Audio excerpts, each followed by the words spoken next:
Good morning, everybody. Are you having a good morning? Yes. Yeah? Because I know that some folks have been really struggling to keep that fear at bay the last couple of weeks. So, are you doing better this Sunday? Yeah?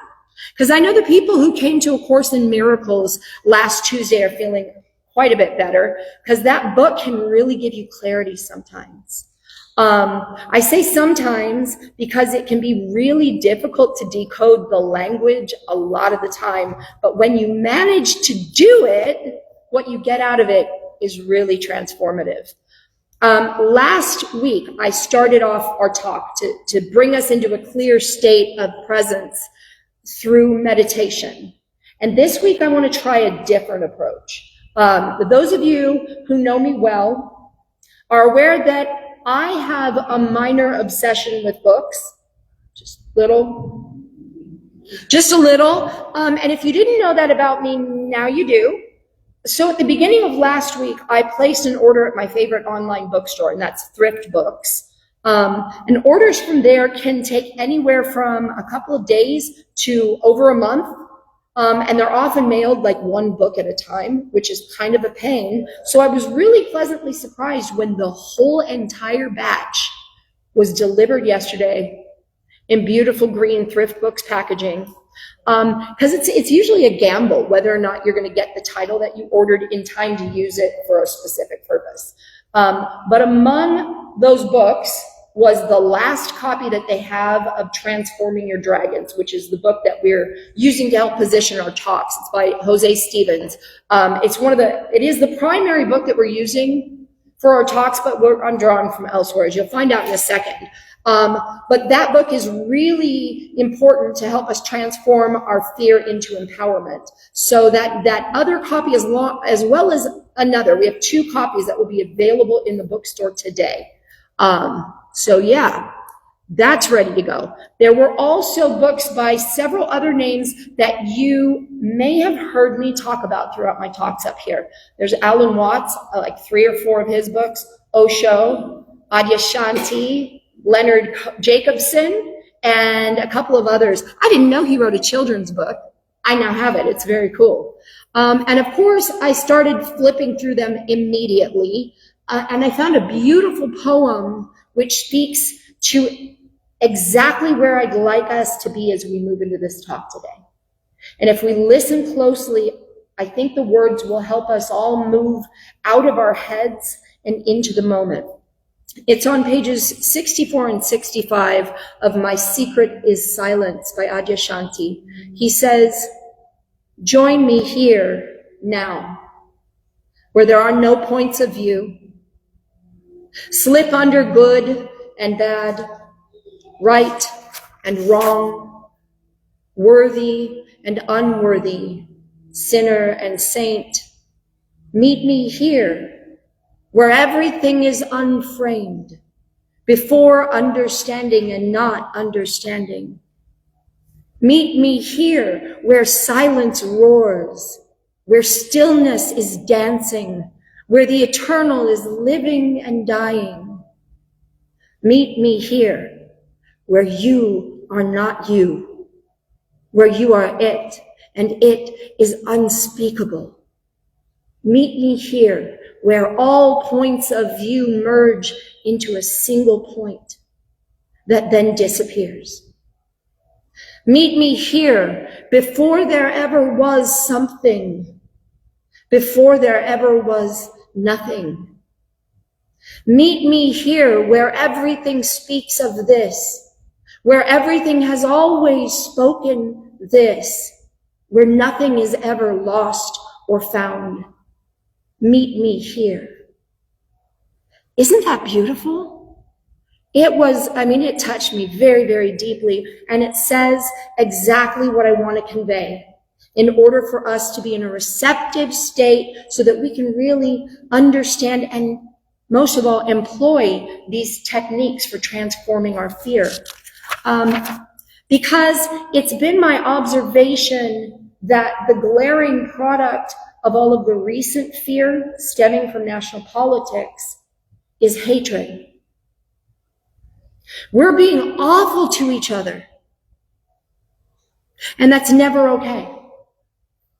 How can we get together to build a better life for all Americans if we're divided by judgment and hatred?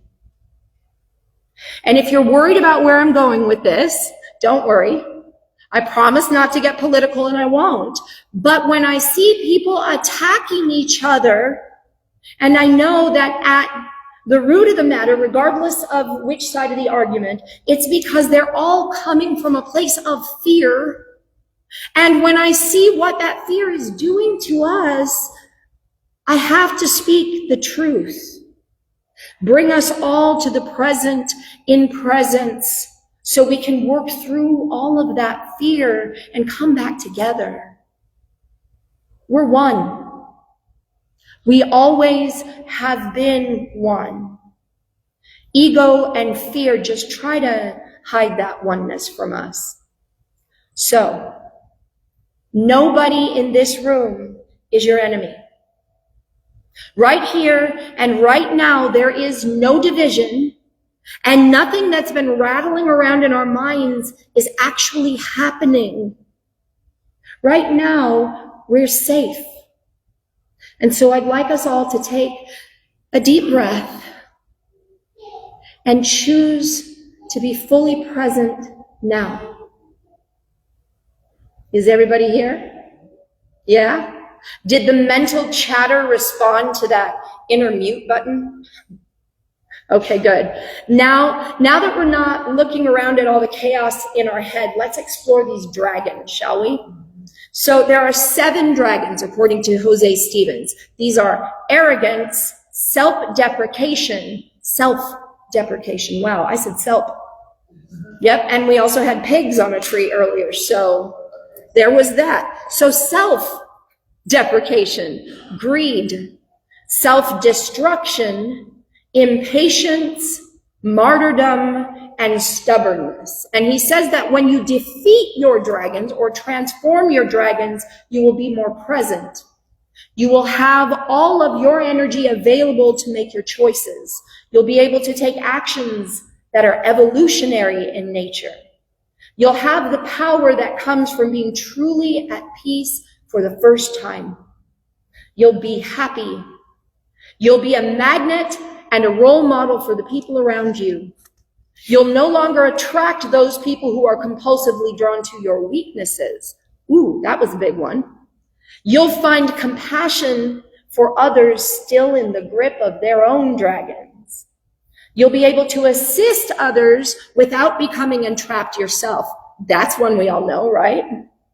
And he says, you'll be truly powerful for the first time in your life. Those are some big claims, aren't they? That's saying if we get through this mess, all of that is ours. So let's test that theory, shall we? He also says it's extremely important to know that there is no hierarchy among the 7 dragons. One is not worse than another or better than another. Greed is not better than arrogance, nor is martyrdom worse than stubbornness. All of them are equal in their ultimate consequences, okay? Now, last week, I told you that there were checklists in the book to help you figure out which of the dragons are flying around in your head. And that way we could figure out which ones to start transforming first. And I said that I'd transcribe them for you so that you can start figuring your dragons out. So what I decided to do is I transcribed each list into the slideshow on the screen. So if you have your phones with you, take a picture of each slide. There are 2 slides per dragon, okay? And they're color-coded. So it's a no-fail thing once you get to your phone. So take a picture. If you're sitting too far back to see the screen, feel free to move forward so you can get a clear shot of them. They're quite important if you really want to get the most out of these talks. And yes, I'm going to say in advance, I understand that these checklists you're about to see are oddly and sometimes uncomfortably specific, even for me. And at first glance, you might mistakenly think that stuff like this doesn't belong in church. But you'd be wrong. Because God wants us to awaken to our true self, our highest self. And this is one stop on our pathway to doing just that. It is by looking at the ways that we're of this world, as Jesus put it, that we begin to rise above it. So take a deep breath and relax. I did these checklists too, and I know that we'll all get through them. And remember, no blaming, okay? Don't blame anyone, including and maybe especially yourself. You will be too busy pointing fingers and thinking thoughts to be here and grow, okay? So now, go ahead and get to listing. And while you're doing that, I'm going to tell you a story so that you have plenty of time to copy the checklists and maybe even give them a once-over. Mona Ross told me about this story, and then she dug through the vast book collection in her own literature-loving household to bring me the tale. And I think that you will see why I want to share it with you. There are some incredible lessons to be learned in it, many lessons. This is from a book called Tales of Enchantment, which is in my bag. Don't let me forget to give it back to you. And it's by Carol H. and Stephen R. Langton. And it's the tale of Myope and the dragon. There once was a boy named Myope, the story goes. And I told it recently to my little boy. I wouldn't usually tell it to an adult for reasons you'll soon discover, but my son listened with such unusual intensity that I'll tell it to you now, much as I told him. Now, one fine morning, Myope wasn't in much of a mood for school. As a result, he was taking his time as he walked. The clouds in the sky were obviously much more fascinating than spelling. Missing cracks in the sidewalk was far more important than arithmetic. He walked along without a care in the world when suddenly he heard a strange noise. He looked up and he saw what everyone had been talking about. He remembered his parents and his teacher's warning. Myope had heard all those stories. For days, people in the neighborhood and the village had been talking about the destruction of property. Farmers were concerned about the safety of animals and crops. There had been stories of violence. While Myope could only comprehend this from a child's perception, he was aware that everyone in the community was concerned and attempting to understand the reason for the massive destruction. They had concluded that somehow, though it defied explanation, their community was being threatened by a dragon-like monster or a terrible creature of some sort. And yet, all this was only rumored, possibly even imagined. But people in the community were gathering at night, having meetings, preparing for and expecting the worst. People even spoke about moving to a new community, yet many realized that moving to a new place was not a solution. The story was that a dreaded monster was moving in an unpredictable way and that there was no place that was safe. And Myope certainly didn't feel safe as he stood there as if paralyzed, looking straight ahead at what he could only conclude was the dreaded dragon. Yes, there it was, only hundreds of yards away over by the mountain. It stood next to a tree. The size of it seemed to dwarf the large tree by comparison. And of course, the dragon was extremely ugly and vile. One could clearly see the smoke and fire coming out of the mouth and nostrils. With each breath, it was as if the dragon intensified its anger. While there wasn't much time to contemplate what to do in such a situation, perhaps Myope's first impulse at that point said, run. Isn't this what he always did? Isn't this what we always do? Isn't this what we're told to do? But could he run faster than that dragon? Probably not. And then the school bell rang and Myope heard it in the distance. His second thought was that he should go to school. After all, that is what one is supposed to do. But to get to school, he would have to pass the dragon. How would he do that? Perhaps it was better and safer to go home.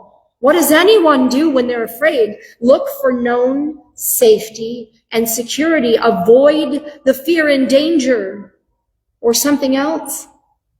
Myope turned and ran. He ran as fast as his little feet could take him, and he stumbled, and he hit the ground, and he cried because he knew that he could no longer flee from the dragon. He looked up, he rubbed his eyes, and he saw something that he did not quite understand.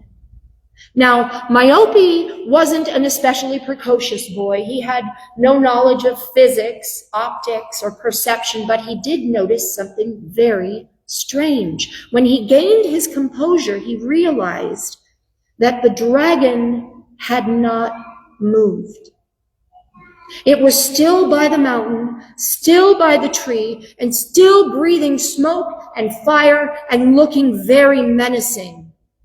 The unusual thing was that it appeared to be larger. Myope perhaps unconsciously knew that the world in reality was different. The dragon had not moved, but he had.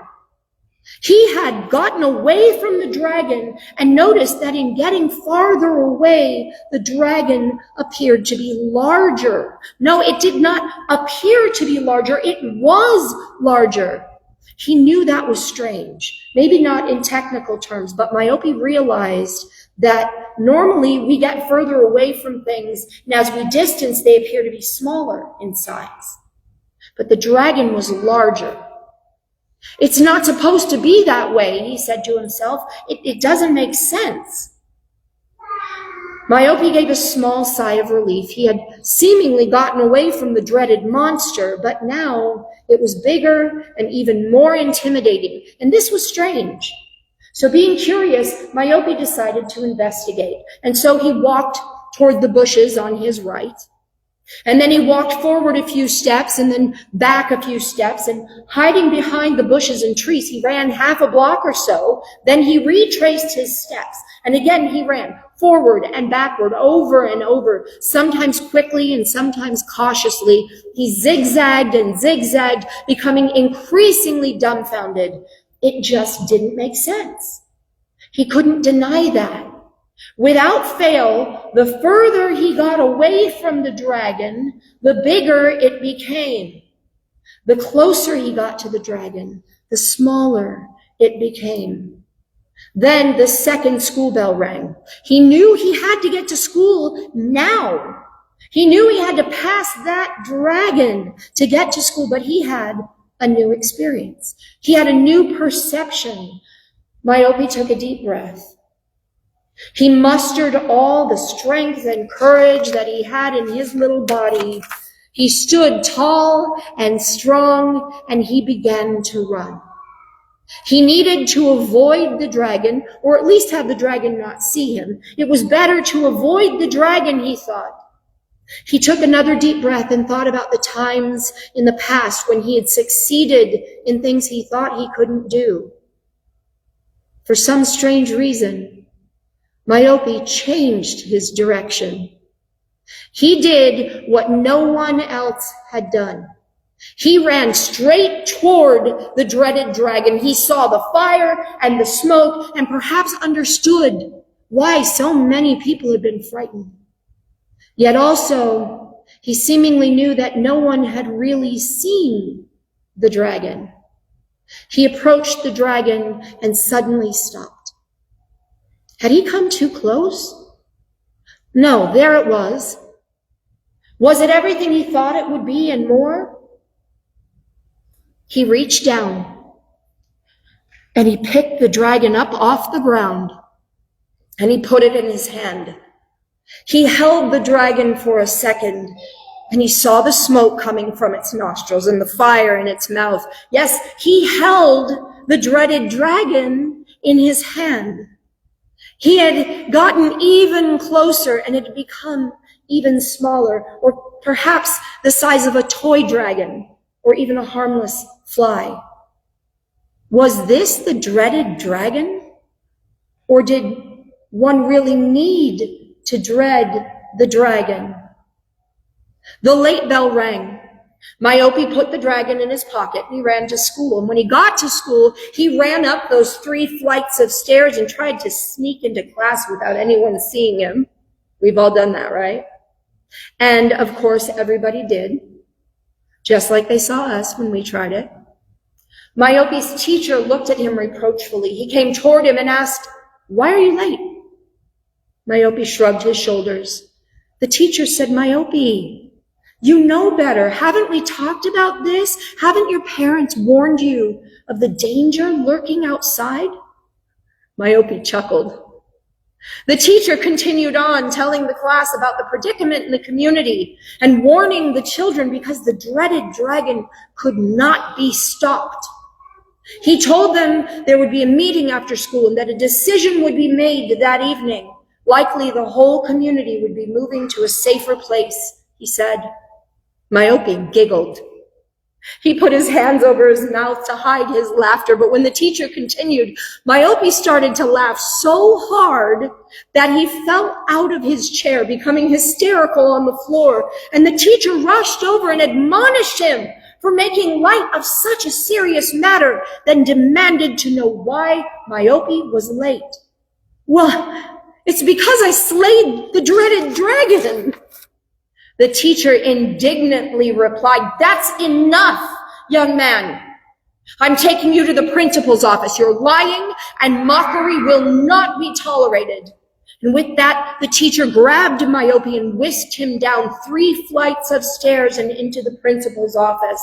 The outrages were reported, and the principal sternly asked Myope for an explanation. Myope, in a small, whimpering voice, said, "I slayed the dreaded dragon." Before the teacher and principal could respond, Myope pulled the dragon out of his pocket, and they were shocked. They saw the little body that was breathing tiny fire and smoke. Myope asked the teacher and principal to come with him to the playground outside, and when they got there, Myope put the tiny dragon on home plate of the baseball diamond. He walked with the principal and teacher to demonstrate what he'd learned about the dragon. And so they too, in walking forward and backward and left and right, they saw that the further away they got from the feared dragon, the bigger it became. The closer they got to it, the smaller it became. And so the teacher and principal stood for a moment in amazement, awe, and most of all in relief. They knew the community was safe. They were safe. There was no longer anything to fear. It didn't take long for the word to spread, and soon everyone was walking the streets without fear. There wasn't anything to fear. And the last sentence of the story, it really doesn't matter how the threat has been symbolized or represented, because your unconscious mind recognizes the reality of a myth and the truth in fiction. What are the myths in your mind? And what is the actual truth within them? Your dragons, the ones that you'll identify through the checklists you just copied, they aren't as big and scary as they appear. And if you always remember who and whose you are, if you always remember that you are a beloved child of God, put here to do amazing things, the path to taming those dragons becomes easier and easier the closer you get to them. Next week, we're going to start moving closer to 3 of them. 3 more the following week. And then the last week will be our final dragon and our total transformation. We've got this. Let's be kind to ourselves and to one another this week. And then come back and join me Sunday as we transform our personal dragons into our allies. Thank you.